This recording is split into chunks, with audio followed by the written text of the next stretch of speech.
Welcome to Brothers from the 818. I can't tell you how much that warms my heart to say.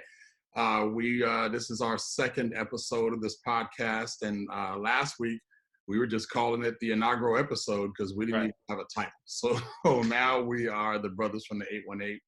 And naturally, people say, well, what's the 818? And so the 818 is a small slice of Los Angeles known as the San Fernando Valley, 260 square miles of a flatland surrounded by mountains on all sides. It includes Encino, North Hollywood, Studio City, Van Nuys, Woodland Hills, San Fernando, and Pacoima. 7 square miles of inner city, just right in the middle of everything. Home to Fillmore Park, what you know about that, Caleb? The swimming pool, Keys Burger. There was this spot, and we was in junior high, middle school. There was this spot right on the corner. We literally would hop the fence every day, leaving campus to go to Keys Burger and get some chili cheese fries with pickles. That's back when Caleb was eating pork. Anyway, probably the best chili cheese fries you won't go and get for less than $2, at least in $1985 anyway. There's no pork on chili cheese fries, man. And you don't know what was in that chili. You don't know. That was now that their colossal burger is different. True that. So we went to McClay Middle School, then was known as McClay Junior High, home of the Scotsman. Back in 1994, Jules Winfield said to Vincent Vega, I ain't got no partners in the 818. Well, I got one, and we formed this podcast. So welcome to Brothers from the 818. Hey, man, don't forget about some other legends that came out of there, man. Richie Valens. La Bamba. La Bamba. Charles White. He's a Heisman Trophy winner that went to my alum, USC. I don't know if he really lived up to the expectation coming out of USC as a Heisman winner. George Lopez, he went to Fernando as well. He was from the 818 from Mission Hills. And, everyone from the block, man, the Johnsons, the Gammets, the Ramoses, the Browns, the Bayas. I even include the Smiths. You're going to include this Smith for sure. Right. I remember I think it was your wedding. I spoke and said, on this day, I'm a Baya because, your brothers are my brothers. Your mother was my mother, and your father, he'll never admit it, but he was my pops too. So, so on this day. So, Caleb, I'm glad we can get in here and do episode 2. We got a surprise guest. I don't know how much of a surprise it is, but it's always an honor to be in the same room. Minister Ernest Pikett. What's going on with you, Ernest? Hey, how you guys doing? I appreciate being able to join the 818 crew tonight. Yeah. And offering some good insights. All right, good to go. Why don't you tell us a little bit about yourself, whatever you want to share, and we'll jump right into it. No problem. Got a family, got 2 kids, a couple dogs, new dog, along with daughter-in-law, and married over 30 years. Matter of fact, going on 35 right now.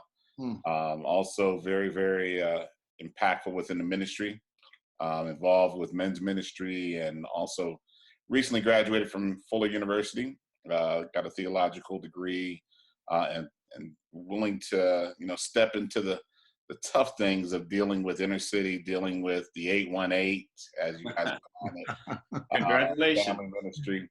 And, just being able to be impactful, making changes and encouraging folks to check in and plus be able to make it happen. Oh, amen. Congratulations on your almost 35 years of marriage, man. Appreciate that. Only thing in my life 35 years old besides me is Caleb, so but that's powerful, man. That I'm glad you could be that example of a godly man and holding down marriage for 35 years. That's powerful. That's something we should all strive to attain. And then side note, Ernest's son, he said daughter-in-law celebrating 13 years of marriage today. Right. Congratulations to them as well. Yeah. And to you for the, again, that's legacy in your family. So thank you. May God bless them with 22 more at minimum just to catch up to you. I'm in with that. No problem. So cool. Caleb, what about you? Well, actually, before we get to Caleb, I know we were chit-chatting a little bit before we kicked everything off, but just what's going on with you, Ernest? What are you doing? What's keeping you busy these days? How are you? I'm good. I'm good. I'm actually, sheltering in place like a lot of people in this world. Right now, keeping myself engaged with making sure we reach out to people, man, touching people, being able to, just ask folks how they doing and having a real conversation with them. Also being just real open to, still barbecuing, making sure I keep something on the grill. And then also touching base with the family and friends locally, talk to my neighbors more. I'm not walking in fear with this whole situation that we're dealing with this COVID-19, but definitely applying wisdom to it and encouraging as I go along the way. Cool. Hey, shoot us that address, man. We can come by. We like a plate, man. You can leave it out on the steps. I'll pick it up and enjoy me some of that barbecue. I love me some barbecue.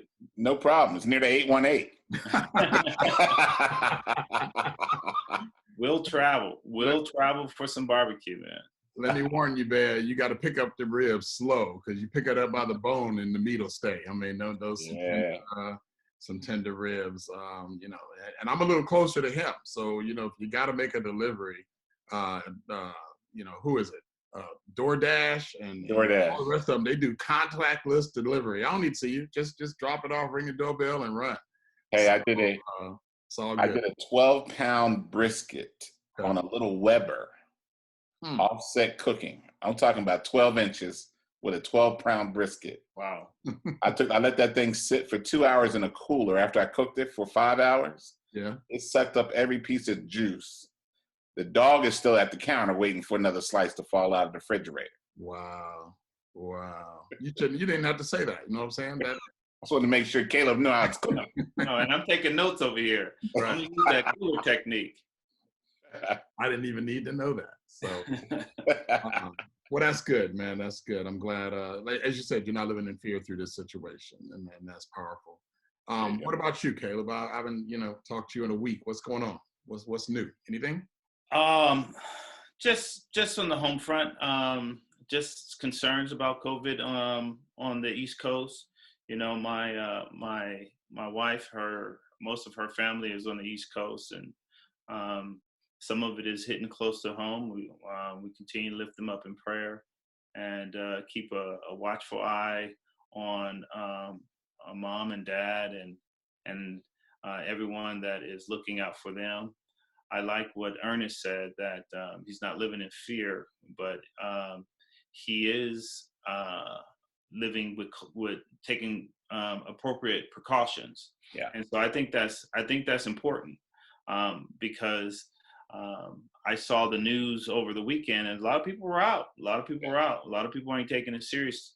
And I think that most of those people, or maybe all of those people, they haven't been touched by it, right? And so they don't know anybody that is impacted by it. They don't have someone that works in the healthcare field. And so it changes. It changes when you realize that your actions could impact the lives of others, and you could see that impact instantly. Right. And so I think last week I was talking about my wife undressing in the garage before she comes in the house, and taking that extra precaution because she works in the medical health field. And so things are good. I had a good weekend. And this Friday we celebrate 10 years of marriage. Oh, wow. So we're looking forward to that. I'm not quite sure how we're going to celebrate it, but we're going to celebrate nonetheless. There you go. It's positive. Congratulations on that, man. 10 years. Yeah. I know you, so I need to congratulate her. Go grab her. And, let me give her a hand clap and say, you put up with him for 10 years. That's amazing. That's amazing. Anyway, likewise, guys, it's been a good week. For me, I'm still working. Still working at work, which is good. People are like, wow, you got to go to work. You can't work from home. I could work from home, yes. But there's something to be said about maintaining routine. Yeah. And so it's easier for me to go in. You guys know I live across the street from the job. So it takes me more time to think about why not to go to work than for me to get up and go. And that's a blessing. It's a blessing to be there. It's a blessing to have an opportunity to get out of the house. Like you, Caleb, I'm really concerned about this past weekend. You know, you want to believe in the common sense of people, but things like this weekend just threw it off for me, because I was like, wow, you're right. It's not happening. It hasn't happened close enough to them. But I think in a lot of cases, it hasn't happened to them, not even necessarily close to them, but people are still in that it's not going to happen to me phase. And not someone that I know, because it may have happened to somebody that they know, but it's not going to happen to me. I'm going to keep my distance. I'm going to make sure I'm protected so I can go into any crowd I want, and I know how to manage myself because I'm going to be okay. And it's too much I. And I think the best thing we got going for us right now is this warm weather, because similar to the flu, and I'm not lessening the impact of COVID, but similar to the flu is around all year. It happens to raise to a higher point when the weather is adverse, right? Because people are more susceptible and their immune systems are a little easier to target and so forth. And we have an opportunity in this warm weather to really do some more compression of this curve. And if people won't stay their behinds in the house, it could go the other way really quick. We could see a bubble effect where the cases start jumping back up again. And it'll just, I'm like, you know, praying for them, just like, wow. Yeah. You know, I read that the Los Angeles beaches were empty, but you know, you've been to a Los Angeles beach lately. But Clean now. Miami beaches were full, you know, Newport Beach full, Dana Point full, you know, people were just out there doing their thing. So it's always interesting to me to see one of Caleb's words that he uses in a lot of our conversations is selfish, people thinking about themselves and not focusing on the bigger picture. So something to pray about, something to really pray about. So good. I'm glad everybody's, you know, doing well. I just wanted to do a little check-in before we jumped into it. Got a couple just interesting questions. I'm gonna throw them out there, and you guys can tag in however you want. It's only 3 of us, and we can all see each other. So, you know, chime in, and if you feel like you're over talking someone, you can back off a little bit. But Ernest, you and I have had a lot of individual conversations, as well as Caleb, you and I, about strengths and weaknesses over the years. And let's talk about strengths. You know, I know each of you as individuals, and if I had to put, you know, name the top 10 people who have a strength that I admire, you guys would definitely be in the top 2 or 3, right? Definitely top 3 for sure. I can't think of anybody else right now. Let's just call it 2 for argument's sake, right? You and you 2. All right, I'll take that. You take it, yeah. So, but right now we're in an area where people expect you to have a certain degree of strength.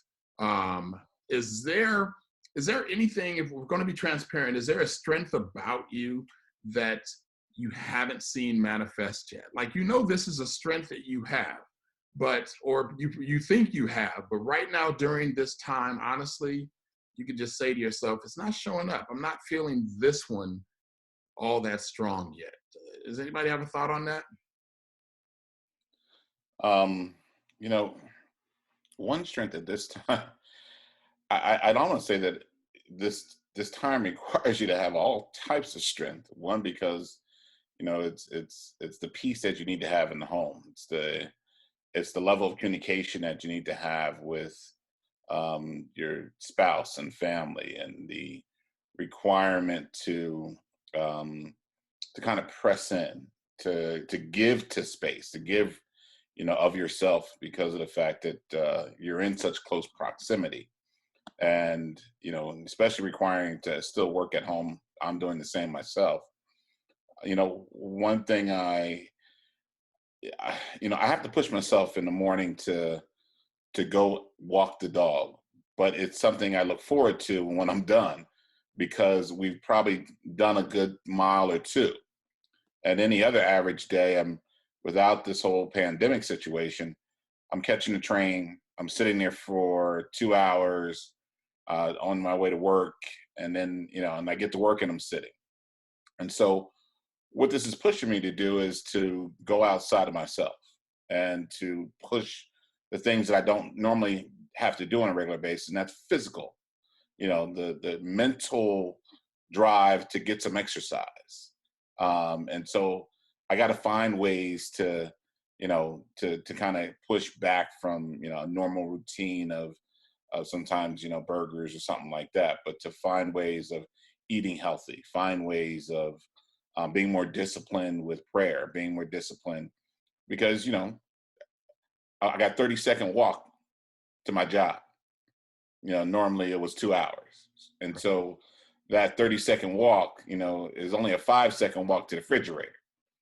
And so the discipline that it requires each morning to pick up some water or juice or to do something healthy after that walk, and to maintain, like you said, some type of, routine, shower, dress like you're, partially going to work.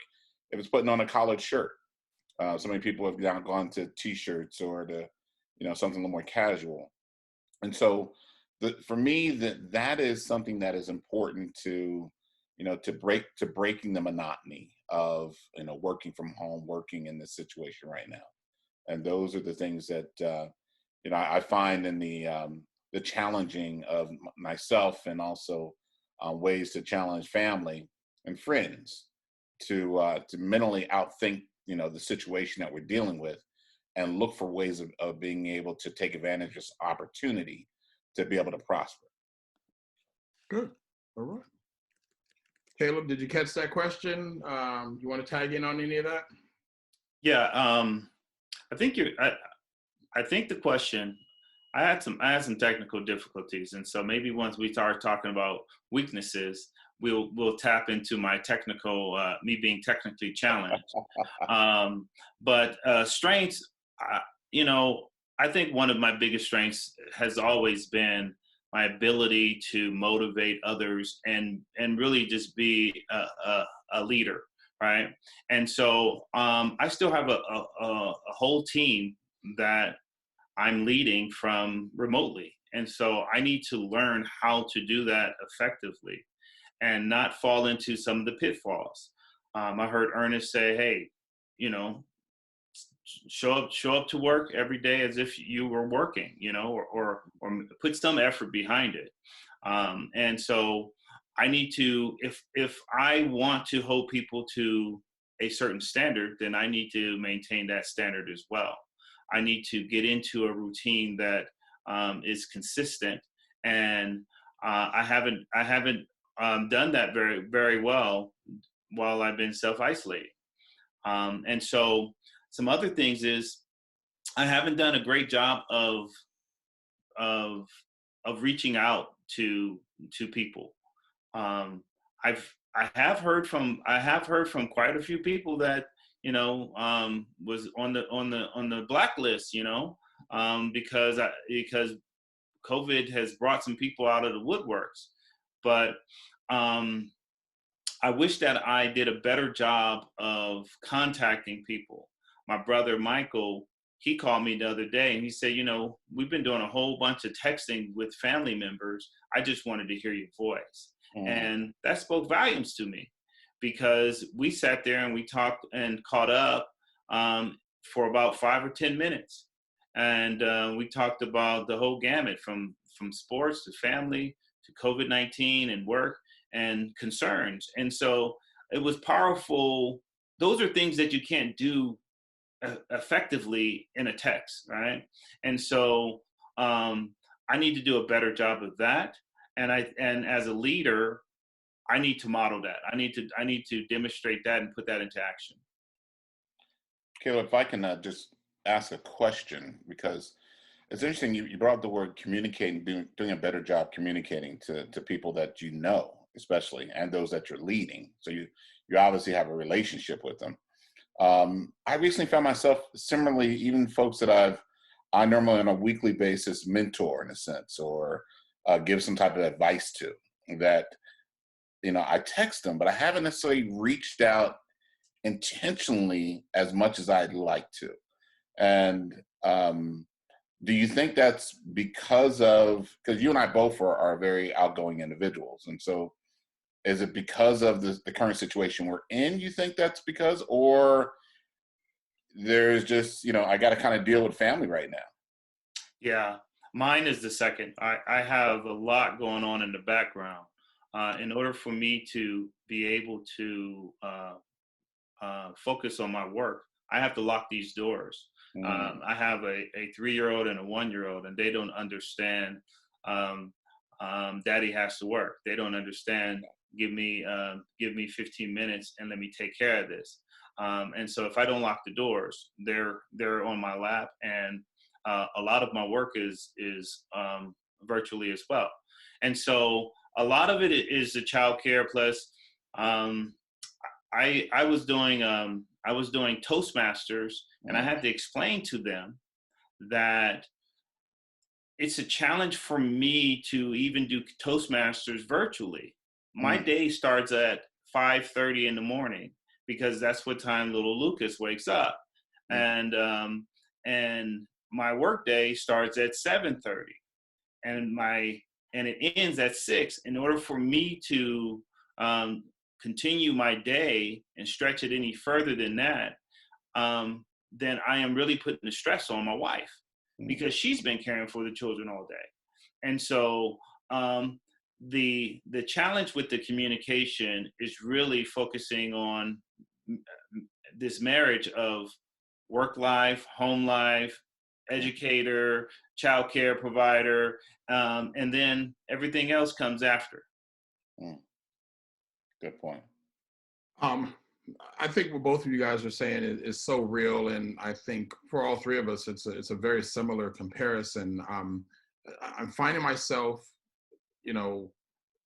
as a natural component of who I am as being a leader. I have always been in management in my job. I've always been that friend that you go to. I've been in men's ministry for the last 20 years. I have men under me from 14 to 114.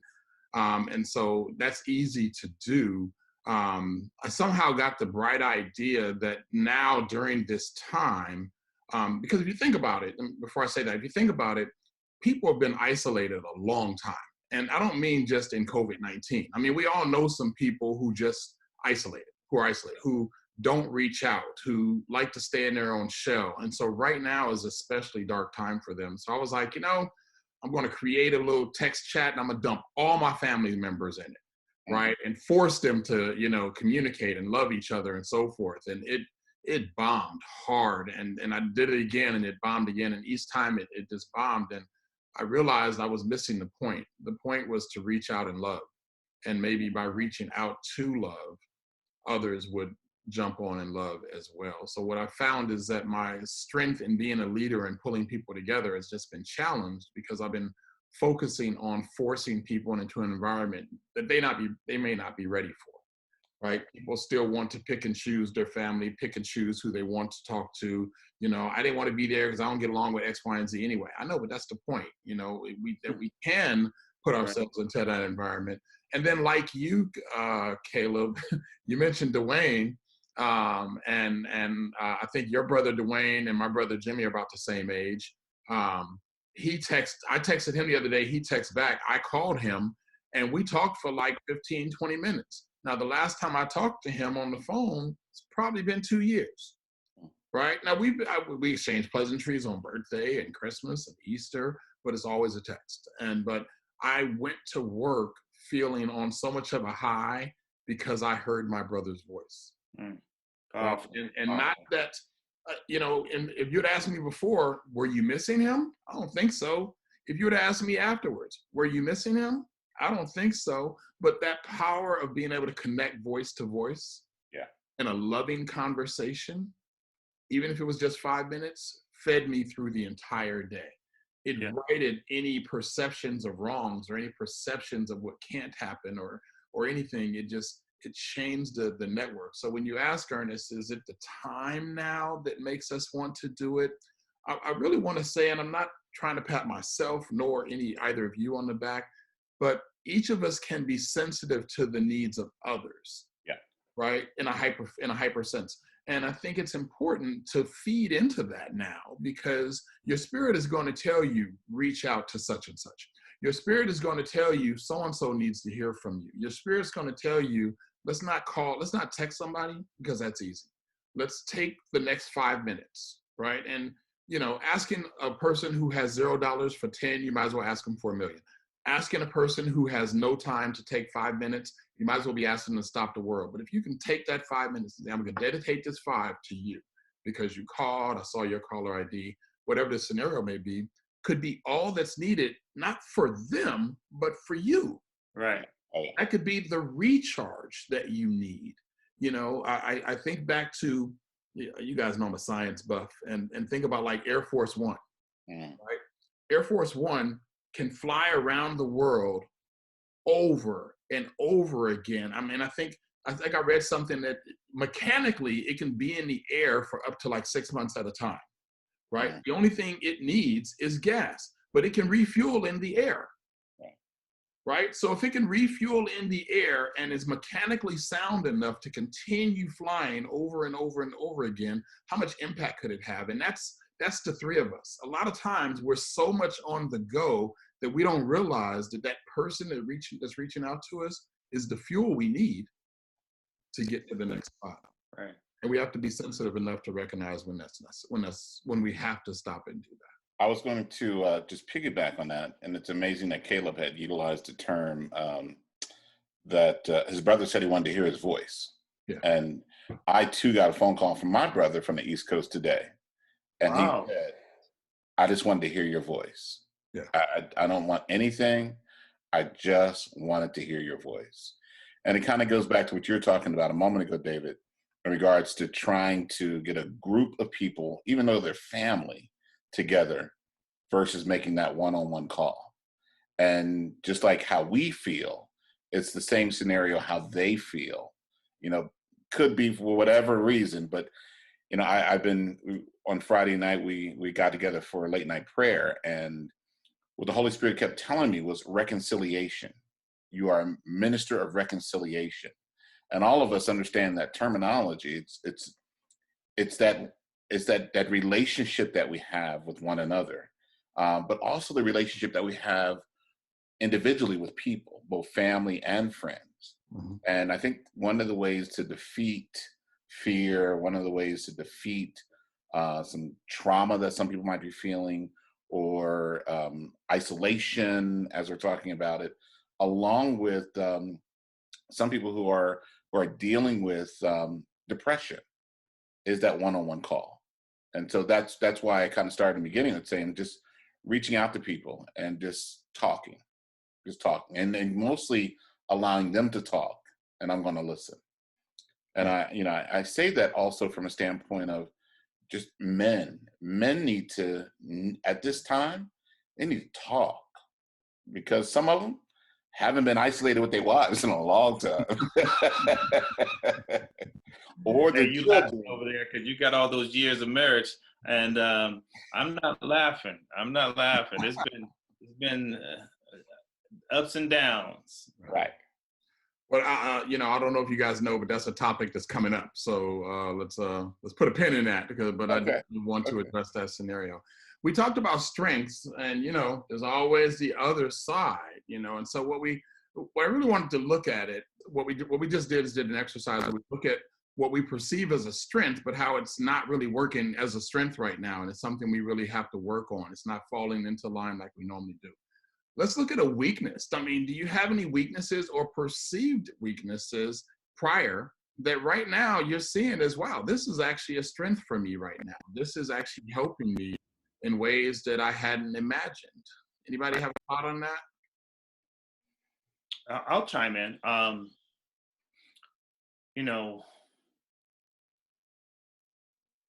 15 years ago, I wasn't a very patient man. I didn't have a lot of patience for nonsense, for someone picking someone up and they're not ready, but I'm on time, right?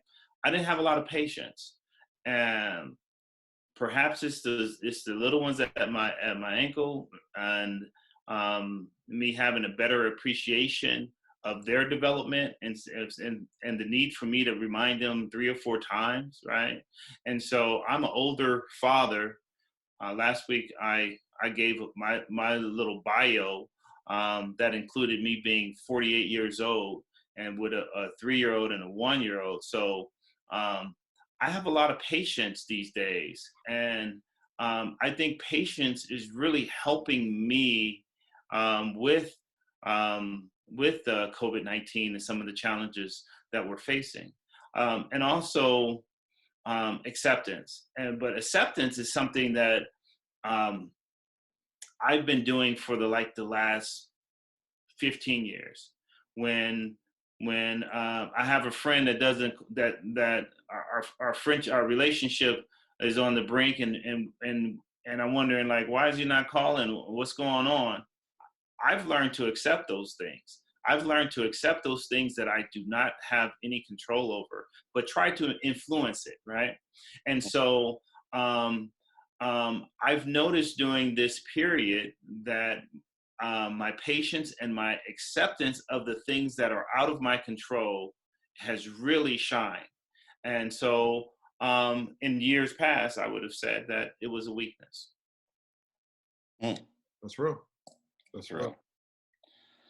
You know, as you were talking, one of the, I really don't have too many things I describe necessarily as a weakness per se in regards to dealing with people, except one of the things I talked about cooking a moment ago, but at the same time, Netflix, which I've come to be fond of recently, has these cooking shows. And one of the things that I always, kind of talked about might have been other cultural smells to food, and kind of in this time of, being able to have downtime, have a little extra time to watch some movies, I found some cooking shows that are culturally enlightening, put it that way, because it highlighted some unique things that I thought were, or like seasonings that were or popular to Southern cooking. But come to find out, they're from India. Some things were about. Good show. Right. Some things I thought were, traditional Chinese food because of growing up near New York. It was American Chinese food. They don't cook that food in China at all. That's not the food cook. And so I've actually gotten appreciation and have taken time to search out, different restaurants in the area, and utilizing just what seems to be a conversation first, not on what's on the menu, but what are the chefs what are you cooking at home that would be appealing to an African American husky brother who likes good food. Right. So it's been able to culturally, be very rounding, especially for me, who, I normally working around and dealing with folks who are of all American cuisines, but have expanded my palate in a sense, which was far-reaching, as you guys already know. But also just from the fact that I've been able to have conversations with people I normally wouldn't have conversation with. Right. And it was, in a sense, even in ministry, we kind of go to a certain church with a certain ethnic makeup and not necessarily deal with, but sometimes you kind of get caught up with some conversations with people who don't appreciate. And so I'm learning to appreciate culturally through the food, to have conversation that expands beyond food and into family and to beliefs. And so it's definitely been what was a weakness becoming a better strength. Quickly, I'm going to piggyback on the patience. Back, I don't know, maybe 8 years ago, I came home and Renee and I had a conversation about, strengths and weaknesses. And, I said, what do you see as my, biggest weakness? And she's like, you have no patience. And I was like, what do you mean? I'm the most patient person I know. Do you know how hard I work at being patient? You ask anybody that works with me if I'm patient, and they'll tell you, oh yeah, David is the most patient person we know. She said, you just proved my point. You know how hard you have to work to show them at work that you're patient? She's like, you come home and you lose it. And I took that to heart. And she's absolutely right that my patience has always been a factor at home, because I have to tolerate X, Y, and Z all day. When I get home, I want things the way I want things. And so that weakness has really turned into an opportunity to exercise that a little bit better. You guys remember Bruce Almighty, Evan Almighty, one of the two, and it says, when you ask God for patience, he doesn't give you patience. He puts you in scenarios where you can exercise patience. Yeah. And so I found that happening over and over again. And the other one, I try to maximize my efficiency and not waste a lot of time. But when I come home from work, I just kind of want to be by myself. Just let me take this day off. And when I mean like that, like as if the day was a garment, let me take it off and have a minute to settle out, and then let me interact and start cooking and find out about your day, and et cetera, et cetera, et cetera. But my kids are home all day and they're in the house. And when they see me, they're like, we really don't want to give you that space. We know you need it, but we need you right now. And so we've started playing video games when I come home, right? And so it's one of those, it's an extreme time waster, right? But come home, sit with them, and we got this little group game that we play on PS4. And, it's 30, 45 minutes, and we're just sitting there laughing and playing and having a good time. And then when I say, okay, guys, we got to turn this off, they're good, right? They're like, cool, we got to spend some time with dad.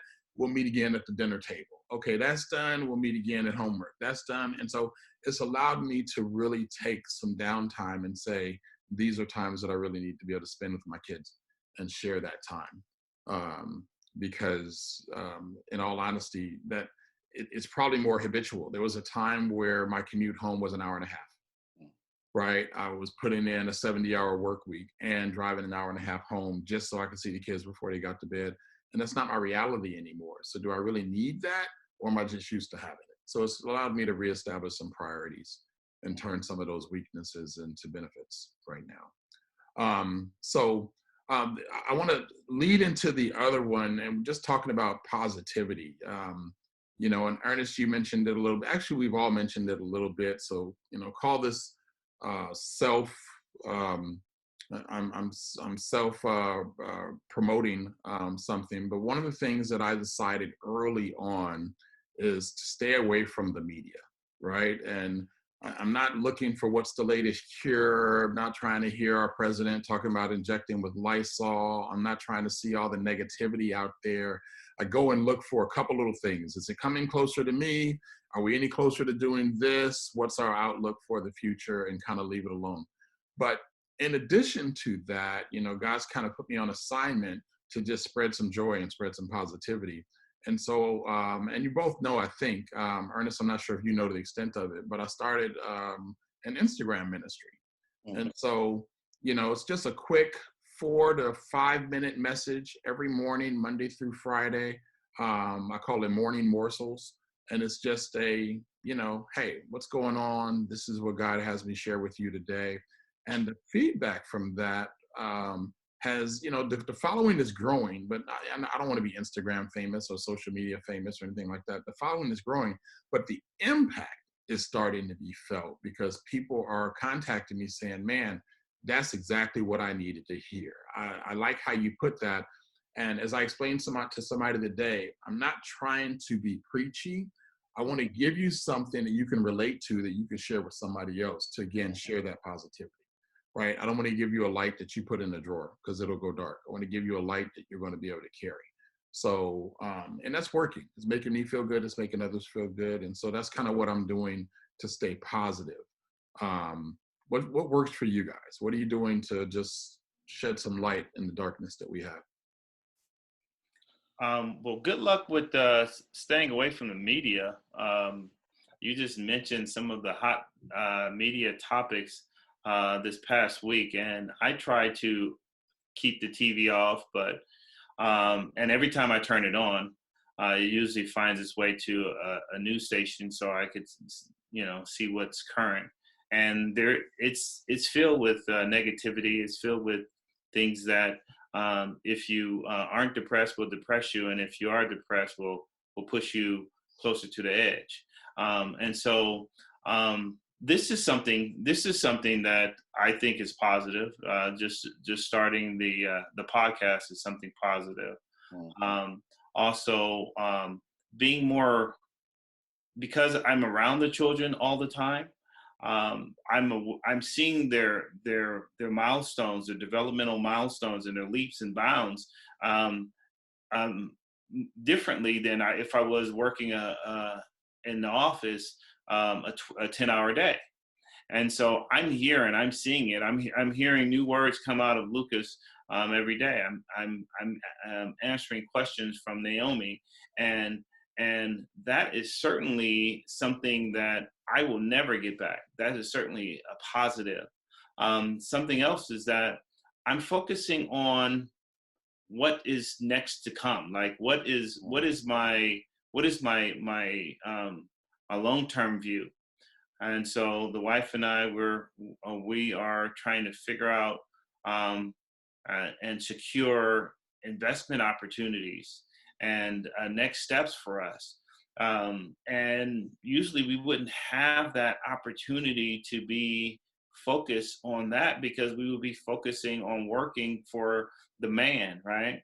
And so with this extra time, we're able to focus on ourselves. I wish I could get out there and hit the pavement or jump on the treadmill. I haven't found that time. I haven't found that energy, but the energy that we are putting into is working. And as we started out earlier, I would like to put some more time and energy into some of those relationships that I haven't kept up with as much as I would like.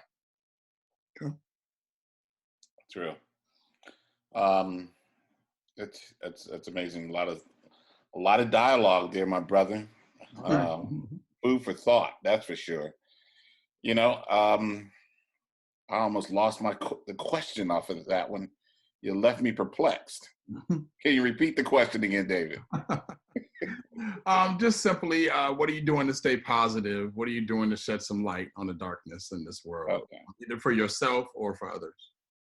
Well, that's a good point. First, I'm getting some rest. That's important.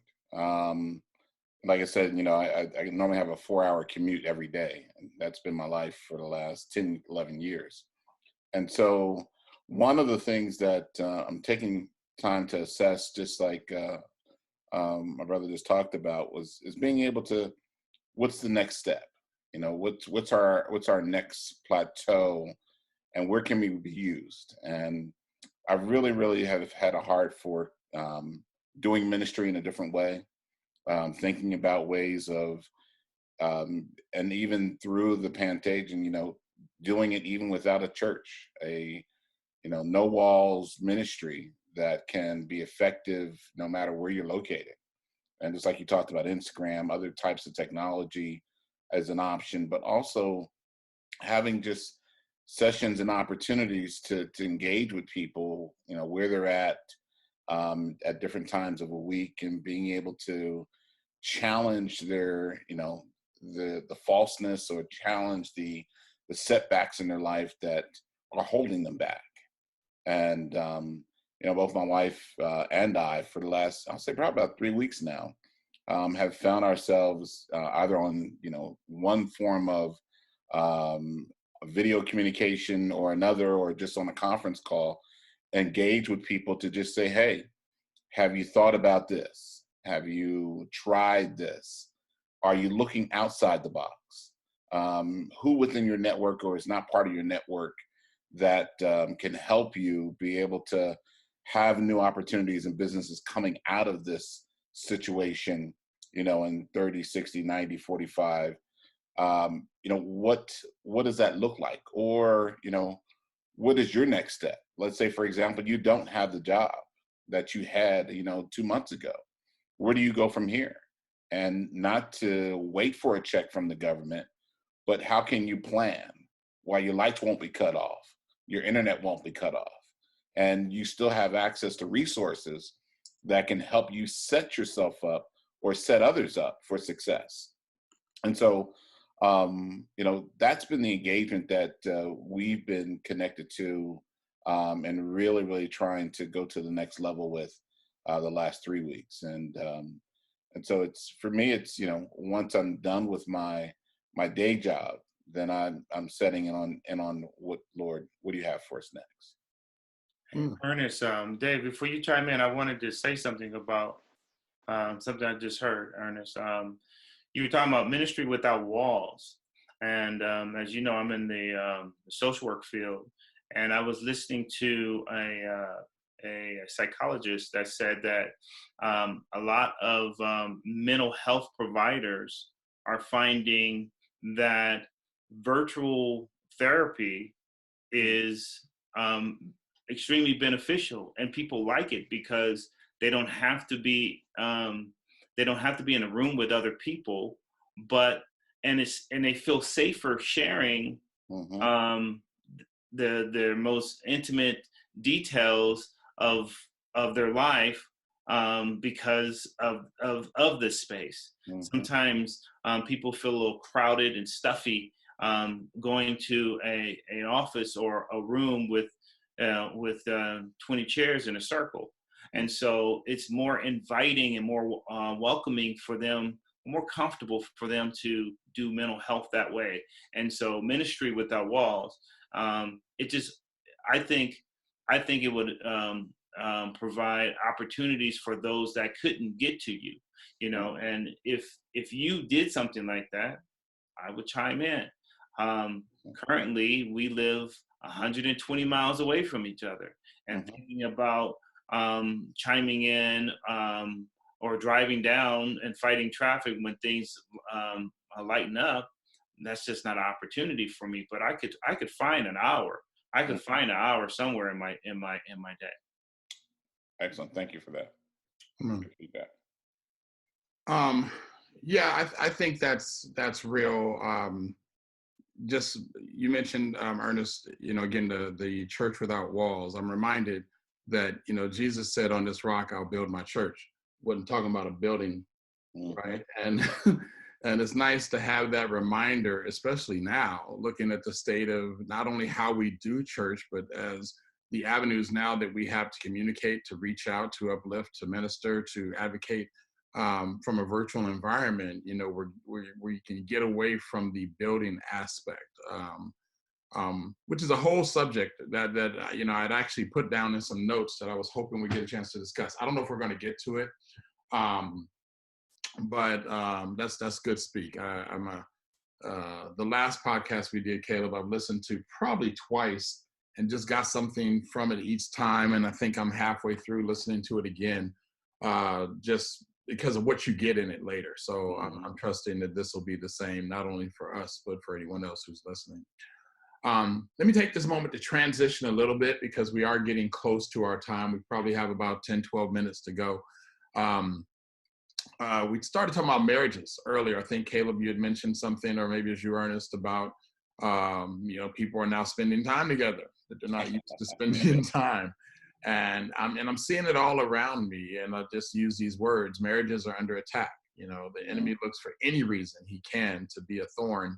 And having people sharing space that they're not used to sharing can be a challenge, whether it's a stay-at-home person who now has another person invading their space, or two people who are used to operating independently throughout their day that now have to either share an office or share a location, or just have to see each other day in and day out without break.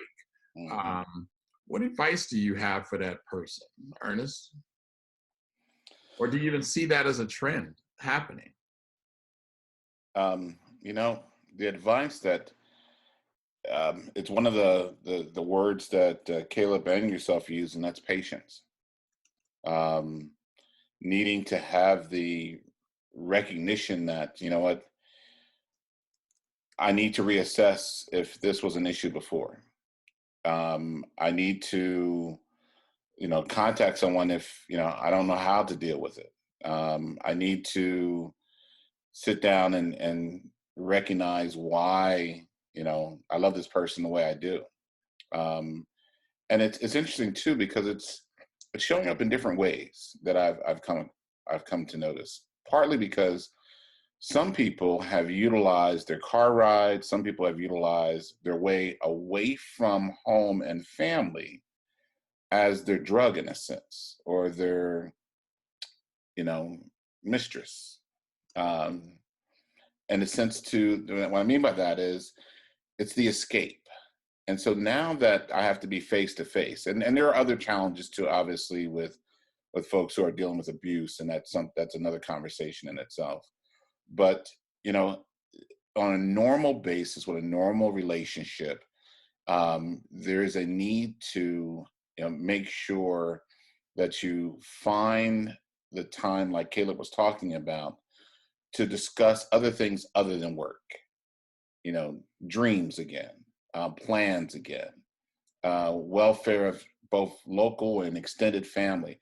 In other words, topics that are outside of that normal 9 to 5. You know, my love of life, who I've been married to for 35 years. It seems like every time I get on a conference call at work, we'll start putting the dishes away, and people are saying, "We're hearing noise. Someone, what's going on?" And I'm trying not to make a face, but I'm like, what are you doing? To make it obvious that it's me, but patience, and to recognize that you're not the only person in the house that is dealing with something, or dealing with this now close proximity work situation, home situation, reduction of work-life balance. It is blended together at this time. And some people, have offices that they can lock doors, put a chair next to it, put false paper up, and make it seem like it's another part of the wall. But some of us are all at the kitchen table with everybody else, trying to mute conversations and have a conversation. Amen. Caleb, I know your years don't match Ernest, but you wanna throw in anything on top of that?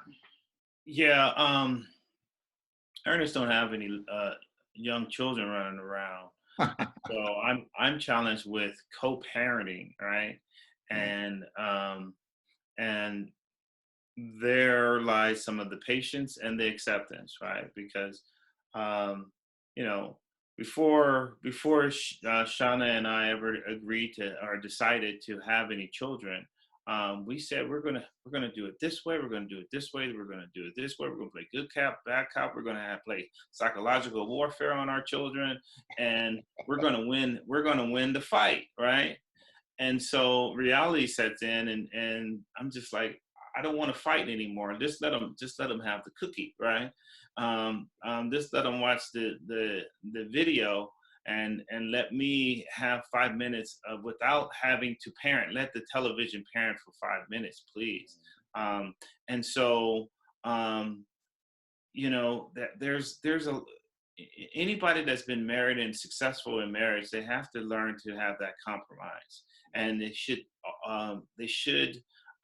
remember the reasons why they decided to have that union in the first place. Mhm. And so take a step back, and every day that I'm in this workspace, in this room, there's a picture of my wife and I, both smiling, looking. Neither one of us are looking at the camera, but we are full of joy. And so I look at that picture every day, and it's a reminder.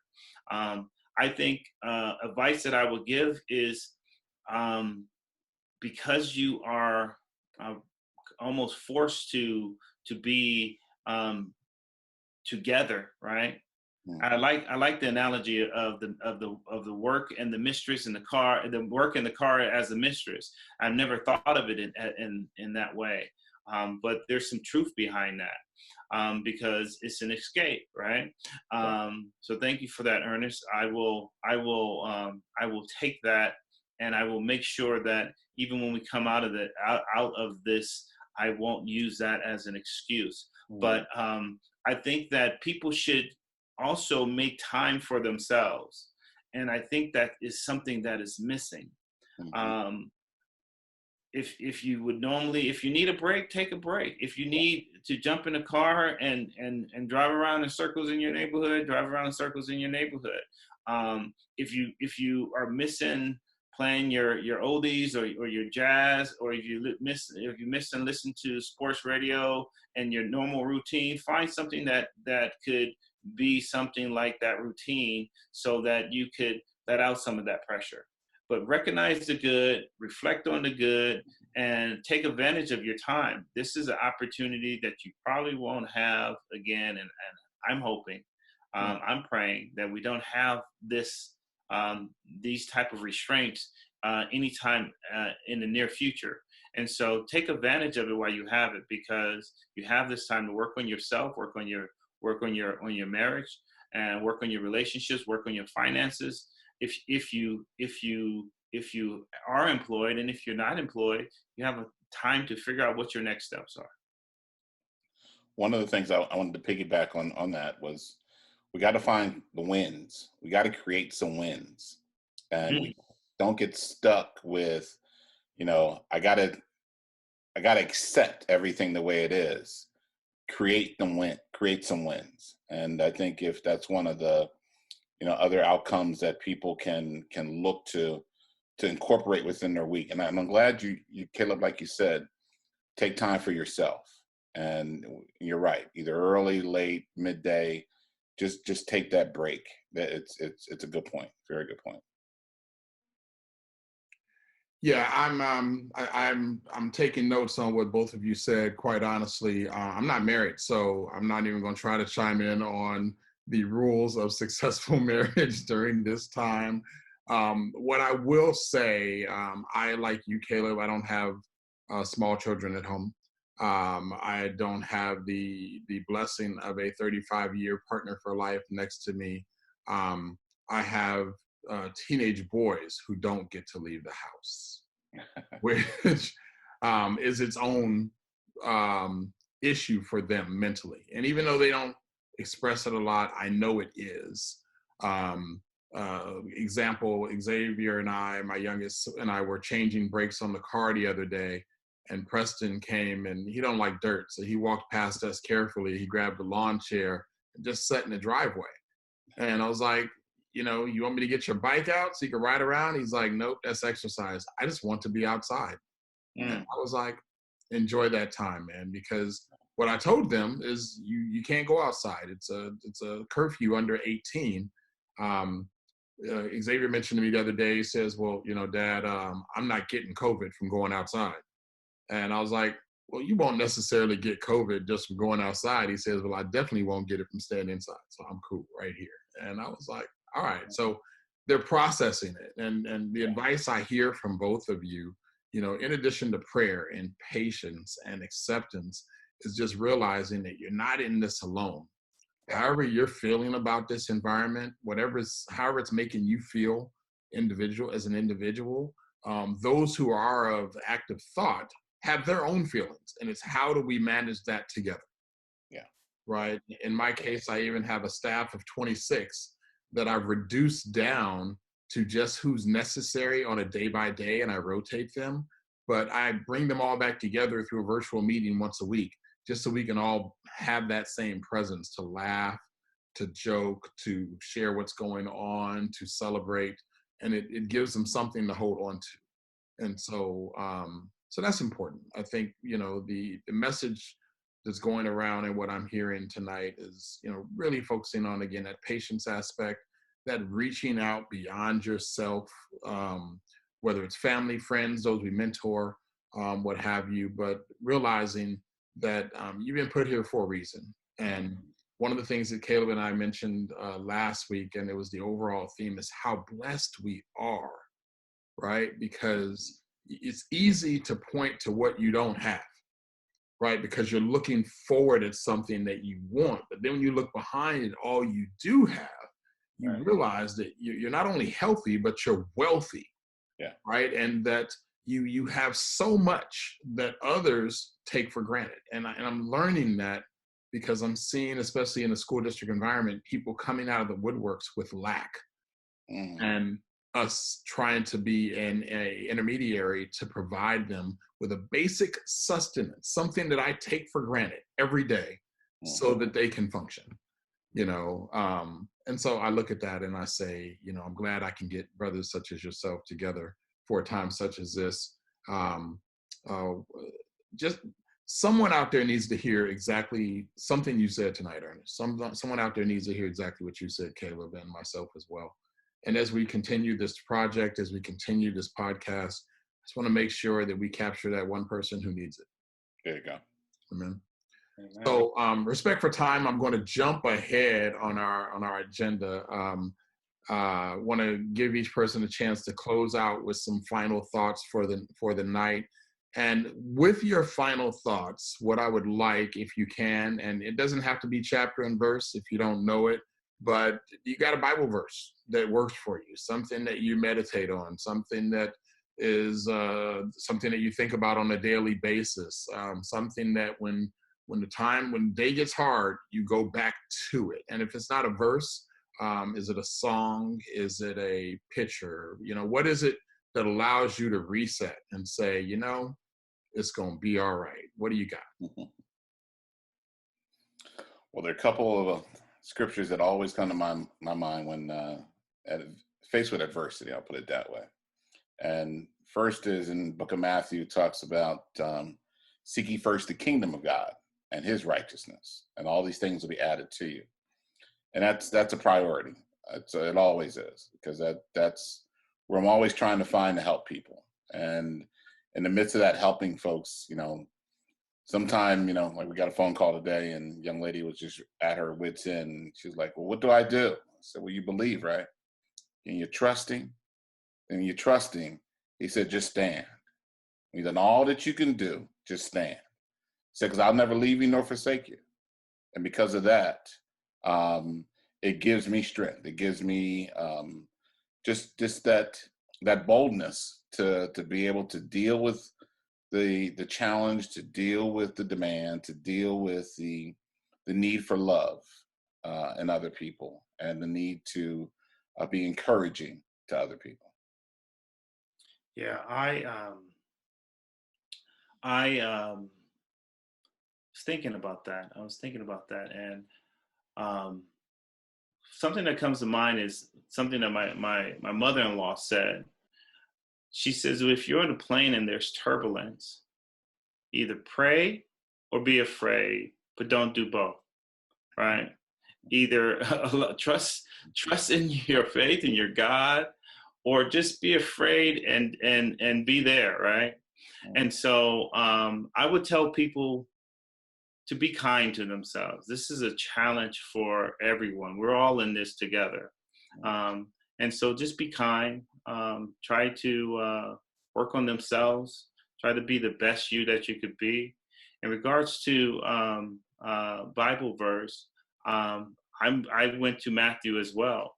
Matthew 19:26, and it says that Jesus beheld them and said unto them, with men, this is impossible, but with God, all things is possible. And so I would go there and trust in God and trust in your faith and keep it there.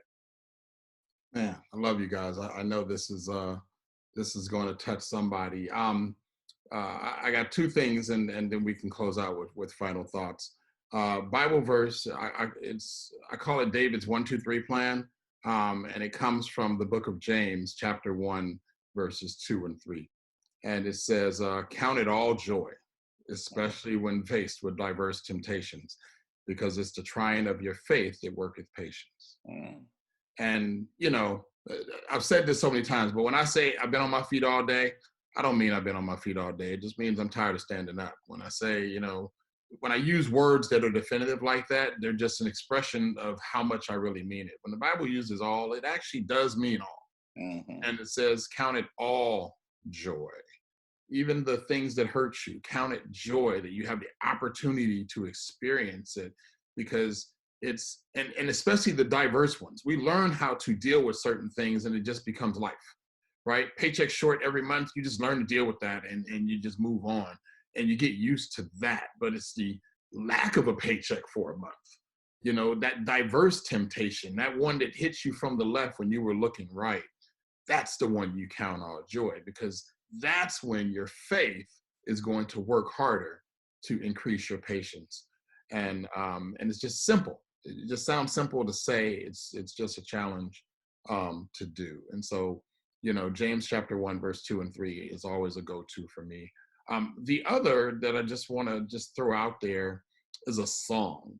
And, you know, all through life, you know, there's been this song for this season and this song for that season. And then there's some that just kind of stick with you.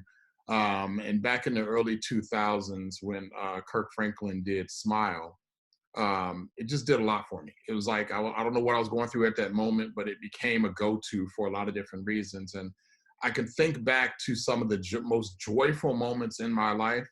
Right before they happened, that song was playing. And I don't mean like I set it up. I mean like that song came on and then something happened. I can also think of some of the worst moments of my life. And when that happened, that song came on.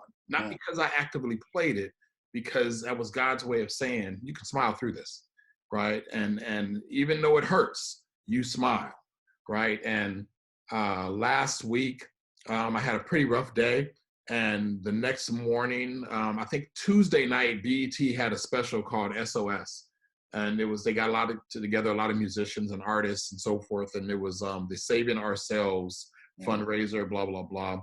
And the opening was a remix done through an environment like this of Smile by Kirk Franklin and a whole lot of gospel artists. And if you guys haven't seen it, just YouTube I Smile remix. It's incredible. But the next morning, so I had a real bad day. Real trying day. I don't want to call it a bad day because, you know, it wasn't bad. It was just trying. But the next morning, I woke up to a text from one of my classmates, and it says, you should check this out, to a group. It was to all of us. And I clicked it, and it was that song. And I was like, man, and it, again, shot me through the roof. I begin that day twice as high as I begin any other day. And I start pretty high, right? I mean, I don't mean, you know, 420 high. Y'all know me. I don't do that. Right, I just mean at an altitude when people start chopping at you, you know, you're gonna lose height. But I don't crash because I start so high. That day I was twice as high. I was in the stratosphere. I was in areas where you need breathing apparatuses because it just shot me through the roof. So my encouragement is whether it's and I'm talking to you guys, but I'm talking to, you know, everybody. If you don't have a verse, find one. If you need one, you know, get one. If you don't have a song, find one. If you need one, get one. Something that can instantly allow you to press the reset button, right? Because the days will get to you. You know, you two cats are some of the most positive cats I know. But, you know, I've been on the other end of the phone with you and you with me when you were on that edge, right? And it's like, hey, let's release this pressure cap before you get to your next spot because I still need you functional. And that's why we have each other. That's why we, you know, iron sharpens iron. That's another one. That's why we have each other. So I'll leave it at that. Final thoughts. Ernest, what you got? You know, be healthy, be safe, walk in love. Amen. Amen. Brother Caleb? Again, just be kind to yourself. Be patient, and plan for what's next. Start planning now. That's excellent. I would encourage anyone to seek opportunities to be there for someone. There you go. Seek an opportunity. Watch what you ask for. Because, you know, you go out and do that and that person will show up and now you're put to the test. But seek opportunities to be there for someone. With that, I thank you both for joining Brothers from the 818. Caleb, looking forward to next week, whatever we got. And Ernest, start on them ribs, brother. We'll figure out how to get you on a contactless delivery. And the ministry without the walls, too. I'm looking for that, too. You got it. I look forward to text. I'll join you guys again. Thank you. Absolutely. God bless. God bless. Bye now.